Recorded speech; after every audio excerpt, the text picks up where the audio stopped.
Hello friends, আশা কৰো আপোনালোক সকলোৰে ভাল। কিছুদিন খুব বেছি বৰষুণ দিয়াৰ পিছত জুৱা কালিৰ পৰা বতৰটো অলপ ফৰকাল হৈছে আৰু ইমান বেছি গৰমো নহয়।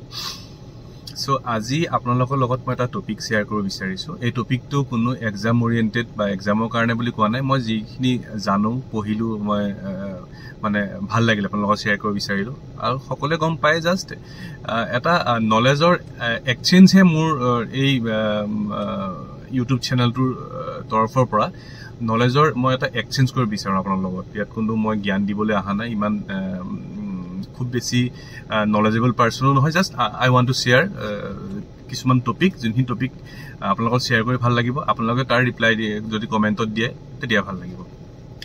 সো আজি এটা হল বায়োজিওগ্ৰাফিক্যাল ৰিজনৰ বিষয়ে আপোনাৰ লগত মই ডিসকাস কৰিব বিচাৰিছো। That is known as Sahel region. Sahel ৰিজনক অলসো নন এজ আমি কি বুলি কওঁ তাক সাভানিয়ান একাসিয়া বুলি কয় বা সাহেলিয়ান একাসিয়া সাভানা বুলি কয়। এই সাহেল ৰিজনটো বেসিক্যালি ইটস এ ট্ৰানজিশন জোন। দুটা জোনৰ মাজত সাহেলিয়ান যোনটো আমি সাহেল জোনটো লোকেটেড হয়। মেইনলি সাউথৰ ফালে থাকে হিউমিড সুদানিয়ান যোনটো ৰিজন আৰু নৰ্থৰ ফালে থাকিব আমাৰ ড্ৰাই সাহাৰা। এই গোটেই সাহেল ৰিজনটো আমি ক'ত পাম? নৰ্থ, বেসিক্যালি নৰ্থ আফ্ৰিকা কন্টিনেন্টখনৰ নৰ্থ সাইডে আৰু ৱেষ্টৰ পৰা একদম ইষ্টলৈকে আহিব আৰু নৰ্থৰ ফালে মেইনলি এই ৰিজনটো আমি দেখা পাওঁ। ইয়াৰ মেইন ক্যাৰেক্টাৰটোৱে হল যে দুটা ট্ৰানজিশন জোনৰ ভিতৰত আছে। মই অলৰেডি কৈছো সাউথৰ ফালে থাকে সুদানিয়ান জোন যোনটো হিউমিড হয় আৰু নৰ্থৰ ফালে থাকিব আপোনাৰ ড্ৰাই সাহাৰা। সো এই দুটাৰ মাজত সাহেল জোনটো আছে। এটা সাহেল জোনৰ ইম্পৰ্টেন্ট ক্যাৰেক্টাৰটো কি জানানে?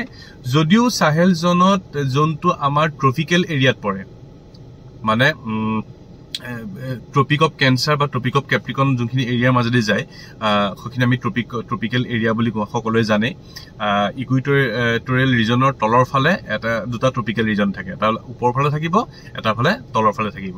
এই ট্ৰপিক্যাল ৰিজনত সাহেল ৰিজনটো পৰে যদিও ই যোনটো আমাৰ টিপিক্যাল যোনটো ট্ৰপিক্যাল ক্লাইমেটৰ আমি ইয়াত দেখা পোৱা নাযায় because it is located between two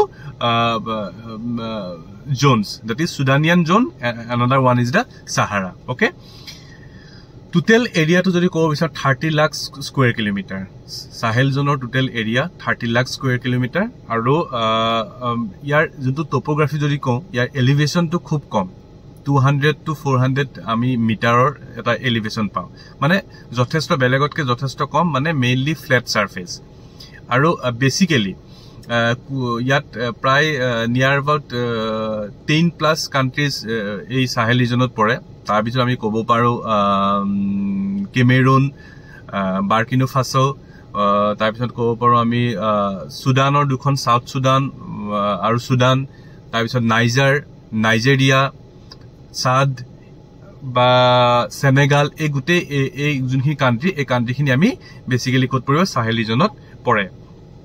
year main যদি ক্লাইমেটটো আমি কি বুলি কম? ট্ৰপিক্যাল সেমি এৰিড ক্লাইমেট, ঠিক আছে।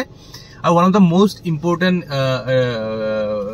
জিওগ্ৰাফিক্যাল পইণ্ট হল কি ইয়াত ম্যাক্সিমাম বছৰৰ প্ৰায় ম্যাক্সিমাম সময় খুব বেছি হেভি সানলাইট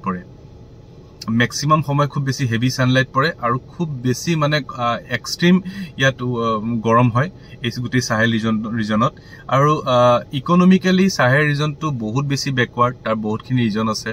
ইয়াত কৰাপশন আৰু ৱৰ্ল্ডৰ খুব বেছি মানে ভয়ানক কিছুমান মিলিটেন্টস, যোনটো এক্সট্ৰিমিষ্ট হেৰিৰ দলীয় সংগঠন আছে ইয়াত বহুত ডাঙৰ। সো ইকনমিক কন্ডিশন সাহেল ৰিজনৰ খুব বেছি বেয়া। আৰু বেসিক্যালি মই একচুয়ালি এই বস্তু মই 3-4 দিন আগতে এই গোটেই ৰিজনটোৰ ওপৰত ষ্টাডি কৰি আছো। ষ্টাডি কৰি গম পালো যে আপোনালোকৰ দুই এটা কথা শেয়াৰ কৰো আৰু নিজেও আপোনালোকে চাব পাৰিব যে সাহেল ৰিজনৰ পৰিৱেশ কেনেকুৱা বা এনভাইৰনমেন্টটো কেনেকুৱা, ক্লাইমেট কেনেকুৱা, ইকনমিক কন্ডিশন কেনেকুৱা।